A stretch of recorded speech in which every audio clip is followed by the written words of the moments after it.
Welcome to the Key Chapters of the Bible podcast. This is a daily podcast that's going through the key chapters of God's Word.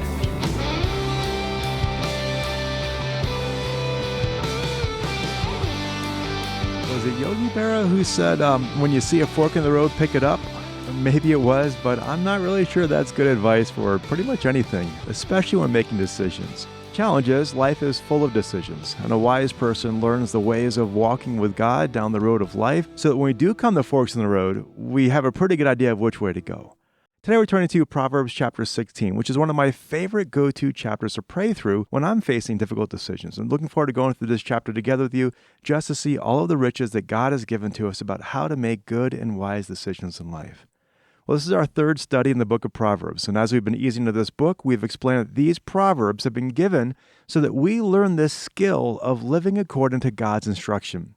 In chapter 1, we explained that Proverbs are gnomic literature. They tell us the way things go. And one of the keys to wisdom is learning to understand how God has designed life to operate. You see, the wise person tries to understand God's principles and align their lives according to His design. Now, the foolish person, they try to live in the exceptions. They hope that they can somehow skirt God's design and set their own course of life. But as we work through this chapter, we will see that that's not the way of wisdom, and often even that kind of mindset stems from pride, which is ultimately a wisdom killer. Now, hopefully at this point, you've already read chapter 16. You might have sensed that this chapter has a theme to it. On the one hand, all of these proverbs can just stand alone and just provide great wisdom for life. But on the other hand, they dovetail together beautifully to give us just a clear understanding of how to make wise decisions. Even when I was preparing for this podcast, I read through this chapter a few times, and I began to put each verse under a specific heading, headings like guidance, or pride and humility, or godly living, or wisdom with words, or wisdom with living, or slander and strife. And this can just be a helpful way of working through the book of Proverbs in general, because as you begin to group them under certain headings, you can see what God has said about specific topics. And as we follow that method for chapter 16, we're going to see that it just gives us clarity about how to make wise and godly decisions. And one of the things I love about this chapter is it helps us keep a right balance when it does come to decision making. Often when we talk about making decisions, and we talk about wanting to make sure that we're doing what is pleasing to God. Now, that is totally appropriate because we need to push back against the natural tendency of our own will that we just make ourselves king and we just do whatever we want. Lots of people, even churchgoers, will sometimes follow their own path and not really submit it to the Lord, not really let Him lead Him, and they end up just doing their own thing. That's not good. And so we have to resist that natural tendency to do our own thing. We just need to get to that place where we were like Jesus. Remember when He was in the Garden of Gethsemane and He just said to the Lord, "Not my will, but thy will be done"? That's the kind of place we need to get to. That's the kind of attitude we need to get to. But here's the challenge. Sometimes people get paralyzed when it comes to making decisions, and they're afraid of doing something that would not be God's will, and they end up doing nothing. We sometimes call that decision paralysis. When we get to that decision paralysis, Proverbs 16 provides a great balance on how to make good, godly, wise decisions. Because even when God doesn't give us clear black and white indications of what is His will, He still expects us to live a wise life in obedience to Him. And often the irony is that when we are just in that decision paralysis, that inaction is really stemming from fear. And we are fearful because we're afraid of making the wrong decision, but that fear actually shows us that we are operating from what really is a lack of faith, because we're saying that we believe the outcome of our decision is up to us. But it's not really. If you look down at verse 1, it says, "The plans of the heart belong to man, but the answer of the tongue is from the Lord." Or down to verse 9, it says, "The mind of man plans his way, but the Lord directs his steps." Now, the point of these verses is that we may have made the decision, but God determines the outcome. And God will gladly and frequently step in such a way that He directs us to an outcome that we may not have been expecting, but is still according to His plan. That's how we can look in the rearview mirror of life and see that straight path of the Lord where, God was guiding this whole thing all along. And if it's not straight, well, that just may show us that we weren't submitting to God very much during that season of life. So when we know this principle, it can release a lot of pressure from us because it shows us we can trust God. God is not going to allow our foot to slip. It's easier to steer a car that's moving, and if we're seeking to honor God and obey His word, and if we're seeking to be surrendered to Him and inviting His intervention, He will step in and He will work in that situation in a way that accomplishes His will. So that's already a key principle from this chapter, but there are many more in chapter 16. And so let's just start digging into this chapter and just seeing how to make wise decisions. Let's talk about just even how hunger is good, for instance. See, we've already established that maybe we're making decisions and the outcome belongs to the Lord. Let's now drop all the way down to verse 26 and see what it says about hunger and how God will use hunger to guide us. It says, a worker's appetite works for him, for his hunger urges him on. And this principle is rooted in the fact that many of our decisions stem from a need in life. For instance, we might need to make money to put a roof over our heads and food on the table, or we might need a car to get to work. And so that need there is a tool in the hand of God to lead us to a place of action, and that action is helping accomplish God's will for our life. Now, sometimes we might be discouraged by these needs. We might say, well, man, my situation is so difficult right now. But if we view that situation biblically, God has sovereignly allowed those needs to exist in our life, and often those needs are the very thing that He is using to spurring us on to action. We need food, so we work hard. We work hard, we end up glorifying God. We're looking for friends, so we reach out to someone at work, and we end up blessing them and ministering to them in the name of Christ. Those needs end up helping us accomplish God's will. And so those needs aren't bad. They're often God's tools in our life to guide us and lead us to a path that just further fulfills His word.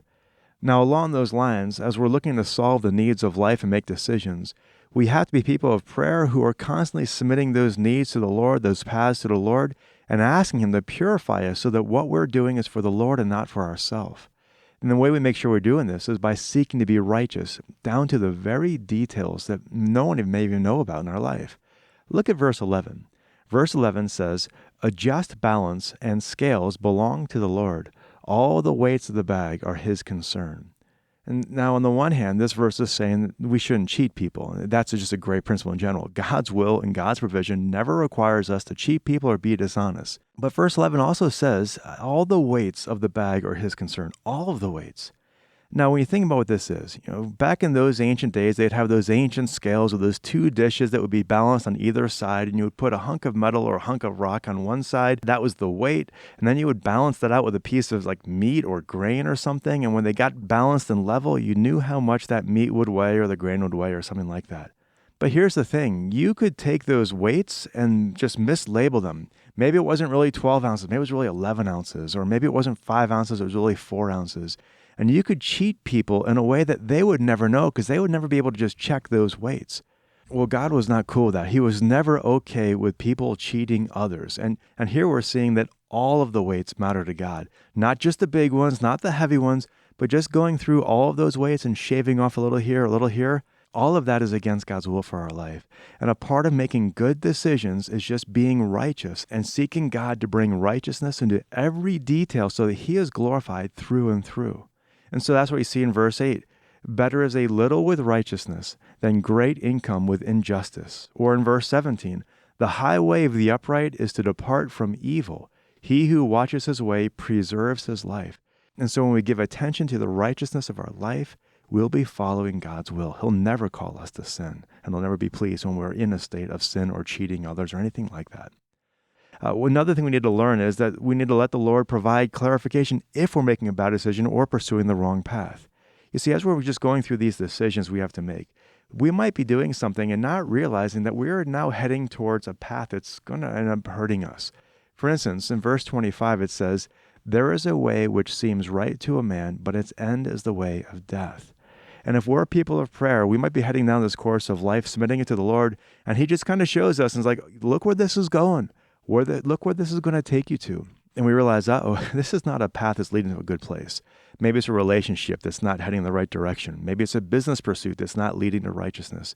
Maybe it's something else that won't lead us to a place where God is being glorified. Well, when God shows that to us, we need to get off that path fast. Sometimes it just might be a slight adjustment in life.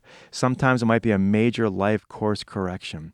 But again, it's easier to steer a car that's moving, and when we're submitting to the Lord, when He shows us this path is leading in the wrong direction, let's get back to a path of righteousness. Another thing we have to be always watching out for is our pride. And this is just a decision killer, as we just see in this chapter here. Now, James 4:6 says that God is opposed to the proud, but gives grace to the humble. And if we want God to be opposed to us, let's just be prideful. If we want His grace and His help, let's be humble. And this ties into, if you look at verse 18.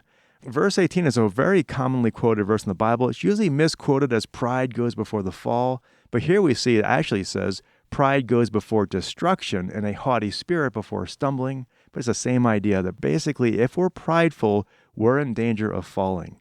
Now, why is that? And that's because the person who's prideful is not checking the Lord and not seeing, oh, this way ends in death, or not seeing the pitfalls are coming this way.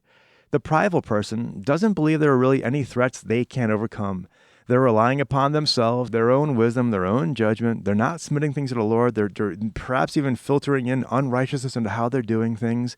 They don't have God's grace. They don't have His protection, and they're doomed to trip and fall. And so when people begin to rely upon self, they are engaging in pride.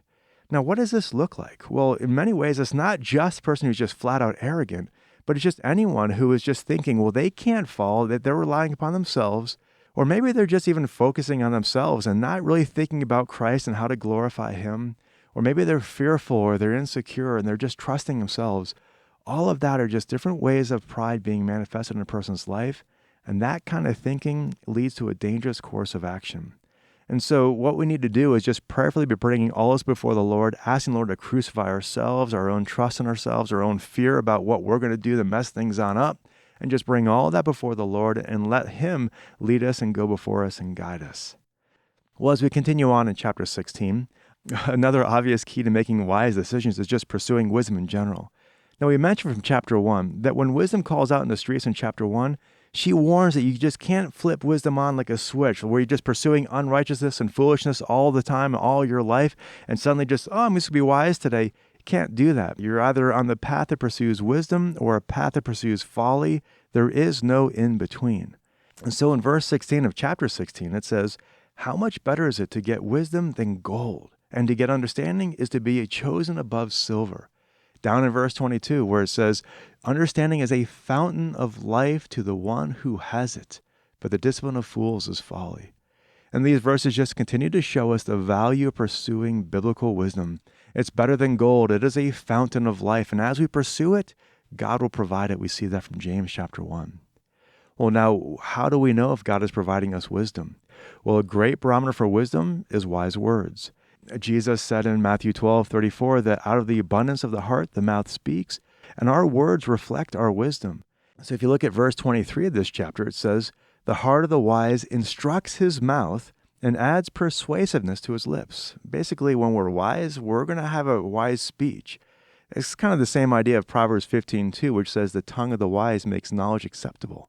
Or down in verse 21 of this chapter here, sweetness of speech increases persuasiveness. Wise words can even be healing to the bones in verse 23. And so we can just see here that a barometer of our wisdom is wise words. But foolish words are the exact opposite. They are just the overflow of a foolish man. And so in verse 27, a foolish person's words are like a scorching fire. In verse 28, he spreads strife and slander among friends. In verse 29, he can even lead people down the path of his folly. And so if we are inciting tensions or spreading slander or tempting people to be led astray from following the Lord, we can be certain that we are not doing something that God is calling us to do. That is a path that we should be repenting of and returning back to a path of righteousness. And so as we wrap up our time together today, I would encourage you to pick one of these Proverbs here and just memorize it. Maybe the ones we covered today or just one of the other ones. There's so many great Proverbs in this chapter, more that we could really cover. But memorize it and letting God then apply that proverb in that wise way into your life. Well, I hope you have a great time memorizing some of these verses for life. We'll catch you tomorrow. Have a great day and God bless.